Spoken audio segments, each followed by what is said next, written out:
ସତ କଥା କହିଲେ ପିଲାଦିନ ଆପଣମାନଙ୍କର କେମିତି କଟିଥିଲା?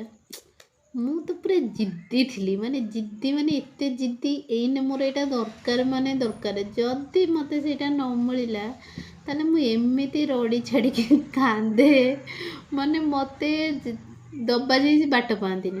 ମୋ ଭଉଣୀକି ବୁଝେଇଦେଲେ ସେ ବୁଝିଯାଏ, କିନ୍ତୁ ମୁଁ ଟୋଟାଲି ବୁଝେନି। ମାନେ ମୋର ଏଇଟା ଦରକାର ମାନେ ଦରକାର। ମୁଁ ହଁ ହଁ ହଁ ମାରିଦେବି, କିନ୍ତୁ ଯେତେବେଳେ ସେ ସମୟ ଆସିବ ନା, ମାନେ ଏମିତି କାନ୍ଦିବି ନା, ସେ ଦବା ଯାଇ ମୋତେ ବାଟ ପାଆନ୍ତିନି।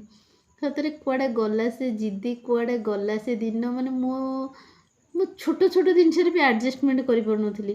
ମାନେ ମୋର ଏଇଟା ଦରକାର ମାନେ ତୁମେ ଯାହା ବି କର, ମୋତେ କିନ୍ତୁ ଦିଅ।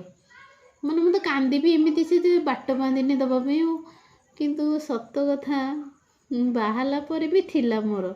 ଯେବେଠୁ ଆମକୁ ଦେହ ଖରାପ ହେଲା ନା, ମାନେ ମୋର ଗୋଟେ ଇଚ୍ଛା ଶକ୍ତି ହିଁ ମରିଯାଇଛି। ମାନେ ମୁଁ ନିଜ ପାଇଁ ଗୋଟେ କ'ଣ କରିବି, ସିଏ ମୋତେ କହୁଥିବେ ଚାଲୁନ ଆଣିବ, ମୋର ଇଚ୍ଛା ହୁଏନି। ମାନେ ମୋତେ ଏମିତି ବୁଦ୍ଧି ଶିଖେଇଥିଲା ସେ ସମୟଟା। ପଇସାର ମୂଲ୍ୟ, ମୁଁ ଯଦି ପଇସା ମୋ ପାଖେ ଥିବ ନା, କାଳେ କିଛି ଅସୁବିଧା ହେବ କି, ମୁଁ ତା ପାଇଁ ସଞ୍ଚେଇକି ରଖିଥିବି।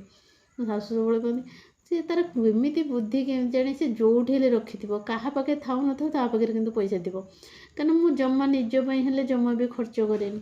ମୁଁ କହିବି ନା, କାଳେ ଯଦି ଗୋଟେ କାଲି କିଛି ଥିଲେ ତ ପଇସା, ମୁଁ ଏତେ ଲୁଗା ଫୁଗା ଶାଢ଼ୀ ଫାଢ଼ୀ ଫାଲତୁରେ ମୁଡ଼ାଏନି। ମୋର ଯେତେବେଳେ ଇଚ୍ଛା ମୁଁ ସୁନା ଜିନିଷ କିଣିବି, କାରଣ ମୁଁ ଜାଣିଛି ସୁନା ଜିନିଷଟା କାଲି ଅସୁବିଧା ସୁବିଧାରେ ହିଁ କାମ ଦେବ। କିନ୍ତୁ ମୁଁ ଏ କିଣାମିଣା ଆଲତୁ ଫାଲତୁ ଜିନିଷ କିଣିବାକୁ ଭଲ ପାଏନି। ଆଗରୁ ଥିଲା, ବହୁତ ଖର୍ଚ୍ଚ କରୁଥିଲି, କିନ୍ତୁ ଏମିତି ସମୟ ମୋତେ ବୁଝେଇ ଦେଲା ଯେ, ମାନେ ମୁଁ ପଇସାର ଭ୍ୟାଲୁ ଏମିତି ବୁଝିଯାଇଛି। ସତ କଥା, ମୁଁ ପଇସା ଖର୍ଚ୍ଚ କଲାବେଳକୁ ମୁଁ ବହୁତ ଭାବେ କାହିଁ ମୁଁ ଏ ପଇସାଟା ଖର୍ଚ୍ଚ କଲି।